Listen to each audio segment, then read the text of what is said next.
Hello guys, welcome my YouTube channel. दोस्तों, आपका अपने यूट्यूब चैनल में स्वागत है। आज हमारी सबसे इंपॉर्टेंट टॉपिक है जो अर्थव्यवस्था में उपभोग करने वाली जो वस्तुएं होती है वे कितने प्रकार के होते हैं। ठीक है, मतलब अर्थव्यवस्था में किन किन वस्तुएं कैसे कैसे किया जाता है। इसको एक और चीज बोला जाता है, जैसा आप देख सकते हैं, समष्टि अर्थशास्त्र के आधारभूत सिद्धांत। ठीक है, समष्टि अर्थशास्त्र के आधारभूत सिद्धांत, कुछ ऐसे सिद्धांत जो समष्टि अर्थशास्त्र में लागू होते हैं। कुछ वस्तुओं की हम प्रकार पढ़ेंगे। अगर आप हमारे चैनल पर नए हैं तो चैनल को सब्सक्राइब कर दीजिए। अगर आप हमारे चैनल पर बने रहते हैं, सीखते रहते हैं, समझते रहते हैं तो हमारे चैनल के इस वीडियो को लाइक कर दीजिए। हमारा मेन टॉपिक है अर्थव्यवस्था। अर्थव्यवस्था की उत्पादित वस्तुओं के प्रकार। अब मतलब वस्तुओं के प्रकार बस समझना है। मुख्यतः ये 4 प्रकार की होती हैं। ठीक है, पहला उपभोग वस्तुएं, और दूसरा पूंजीगत वस्तुएं, और तीसरा अंतिम वस्तुएं, और चौथा होती है मध्यवर्ती वस्तुएं। इसको हमें अच्छे से पढ़ना है, इसके अंदर से पूछा जाता है एग्जाम पर। आपको अच्छे से ध्यान रखना है। उपभोग वस्तुएं वे वस्तुएं होती हैं जिनके द्वारा मानव अपनी संतुष्टि को पूरा करते हैं। ठीक है, अब इसको आपको ध्यान देना है कि उपभोग वस्तुओं के 4 प्रकार होते हैं। 4 प्रकार कैसे होंगे। अब कोई वस्तु हम लोग उपभोग कर रहे हैं तो अच्छा हो सकता है, बुरा हो सकता है। ठीक है, कोई अच्छा टिकने वाला हो सकता है, कोई बिना टिकने वाला हो सकता है, कोई हो सकता है कि वो ज्यादा ही टिकबेच ना करे, और कुछ ऐसी वस्तुएं होती हैं जो सेवाएं के रूप में हम प्राप्त करते हैं। आपको याद रखना है इसको। ठीक है, क्या लिखा है मैंने, उपभोग वस्तुओं के अंदर क्या है, टिकाऊ वस्तुएं। टिकाऊ से आपको समझ के रखना है कि इसके अंदर एक ऐसी वस्तु आती है जो अच्छे से टिकती है। क्या रहती है, अच्छे से टिकती है। क्या करती है, अच्छे से टिकती है। मतलब आप कह सकते हैं कि इसके अंदर वे वस्तुएं आती हैं जो कई वर्षों तक बची रहती है, टिकती रहती है।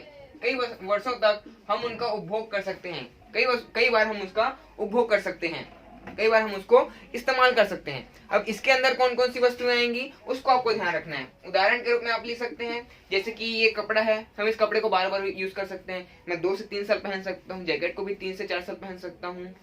यहाँ पर लेते हैं हम लोग कपड़ा। ठीक है, थोड़ा सा ब्राइटनेस में प्रॉब्लम होगा तो मैं उसको हैंडल करूंगा, सो रिमेम्बर दैट। और आप ले सकते हैं फर्नीचर।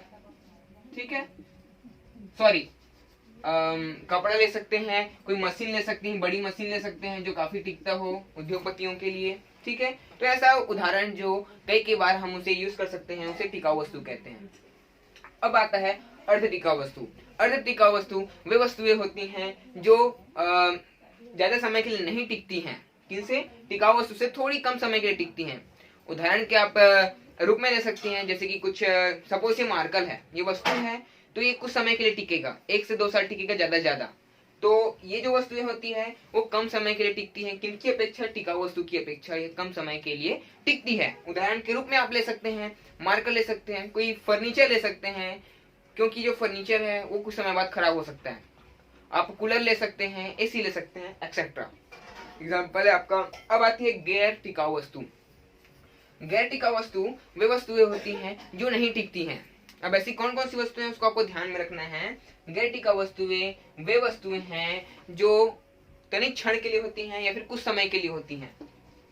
बहुत कम समय के लिए होती है ना, बहुत कम समय के लिए होती है।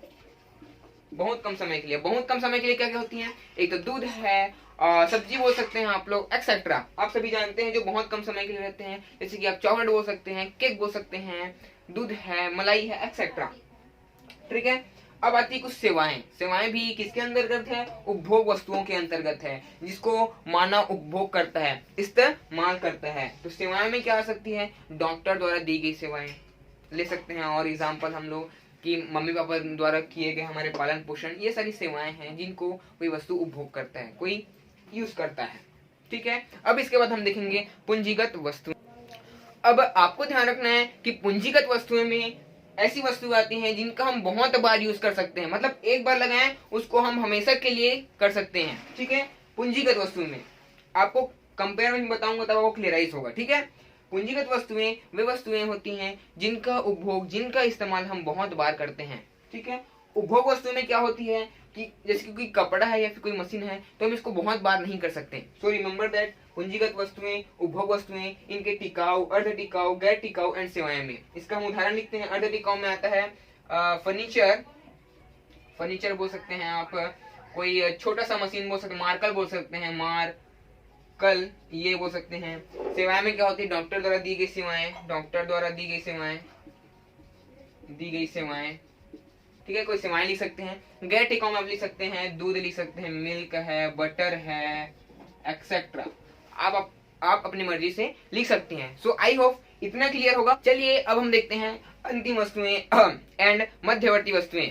अब अंतिम वस्तुओं से आपको स्पष्ट हो जाना चाहिए कि ये लास्ट वाला वस्तु है। लास्ट वाला वस्तु कैसे आपको माइंड में क्लियराइज करना है कि अंतिम वस्तुएं वे वस्तुएं होती हैं जिनका उपयोग कोई मानव या फिर कोई जीव अंतवार करता है, अंतिम में करता है। एग्जाम्पल आप ले सकते हैं, डबल रोटी है, दूध है, रोटी है, बना हुआ रोटी है, तो इनका जो उपभोग रहता है वह हम लास्ट बार करते हैं। आई होप कि आप ये क्लियर हो गया होगा। एग्जाम में आप ऐसे लिखेंगे, अंतिम वस्तुएं वे वस्तुएं होती हैं जिनका उपभोग अंतिम बार किया जाता है या फिर उपभोक्ता द्वारा अंत में किया जाता है, ऐसा लिख सकते हैं। मध्यवर्ती वस्तुएं, अब मध्यवर्ती वस्तुएं क्या होती हैं, अधिकतर इसी से क्वेश्चन पूछा जाता है कि मध्यवर्ती वस्तुएं क्या होती है।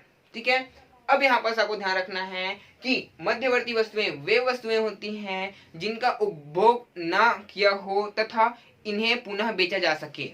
ठीक है, सपोज आप बोल सकते हैं एग्जाम्पल के लिए कच्चा माल। ठीक है, कच्चा माल सबसे पहले क्या किया गया, प्रारंभिक वस्तु लाई जाती है ना। सबसे पहले आपको ध्यान रखना है कि प्रारंभिक वस्तु लाई जाती है, फिर इसी प्रारंभिक वस्तुओं को कच्चे माल में निर्माण किया जाता है। ठीक है, कच्चा माल में निर्माण किया जाता है, फिर इससे वस्तुएं बनाई जाती है। इससे क्या बनाई जाती है, वस्तुएं बनाई जाती है। और क्या हो सकता है कि वस्तुओं का विक्रय किया जाता है। ठीक है, अब समझना प्रारंभिक वस्तु क्या हो गई आपको समझना। मैं लोहे का एग्जांपल देता हूं। अधिकतर अगर हम किसी जमीन को खोदते हैं तो उससे हमें लोहा प्राप्त होता है। अब इस लोहा प्राप्त हुआ तो ये सबसे पहला हुआ। अब इसको क्या किया जाएगा, इसको गलाया जाएगा। गलाने के बाद इसको फिर अब धीरे से निर्माण किया जाएगा, तो ये क्या होगा, कच्चा माल ये बनेगा। क्या होगा, लोहा कच्चा माल बन जाएगा। अब इसी गले हुए लोहा से हम वस्तु का निर्माण करेंगे। सपोज आप बोल सकती हैं हंसिया बोल सकते हैं, किसी भी लोहे का हम क्या करेंगे, निर्माण करेंगे। ठीक है, अब यहाँ पर देखना हम इसका विक्रय करेंगे। अब ये होगा विक्रय। अब विक्रय के पश्चात किसी उपभोक्ता द्वारा उसको उपभोग कर दिया जाएगा, उसको इस्तेमाल कर लिया जाएगा। तो यहाँ पर जितनी सारी वस्तुएं आ रही है बीच में, उसको हम मध्यवर्ती वस्तुएं बोलते हैं। ठीक है, अधिकतर एग्जाम में कैसे पूछा जाता है, 3 को दे दिया जाता है, प्रारंभिक और वस्तु और बीच में। तो इसके बीच में क्या है, मध्यवर्ती वस्तुएं हैं। अगर मैं चारों को लूं तो इसके बीच में क्या है, ये 2 मध्यवर्ती वस्तुएं हैं। तो आपको ध्यान में रखना है कि मध्यवर्ती वस्तुएं किसको बोलते हैं और अंतिम वस्तुएं किसको बोलते हैं। अगर अंतर आता है तो अंतर में आप ऐसा भी लिख सकते हैं, मध्यवर्ती वस्तुएं से क्या होता है कि इसका रेट बढ़ता है, लेकिन अंतिम वस्तुओं का जो रेट होता है वो सीमित रहता है। अंत में जो दिया गया वही दिया जाता है। ठीक है, इसमें क्या है, पहले 10 रुपए रहा, फिर 20 रुपए कर देगा, 30 रुपए कर देगा, लास्ट में 100 रुपए भी कर सकता है।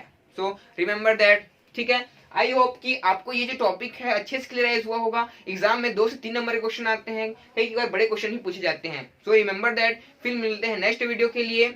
और अगर आपको इकोनॉमिक की एंड अदर सब्जेक्ट की भी आपको वीडियो चाहिए तो आप मेरे प्लेलिस्ट में जाकर चेक कर सकते हैं। अभी डिस्क्रिप्शन के लिंक पर भी आप मेरे बहुत सारे वीडियो इकोनॉमिक्स की बेस पर पा सकते हैं। So thank you so much watching this video देखना ना भूलिए। अगर आप हमारे चैनल पर नए हैं सब्सक्राइब करिए एंड बेल आइकन के बटन को प्रेस कर दीजिए। So tata bye bye, see you. जय हिंद, जय भारत, जय छत्तीसगढ़, अस्सलाम वालेकुम।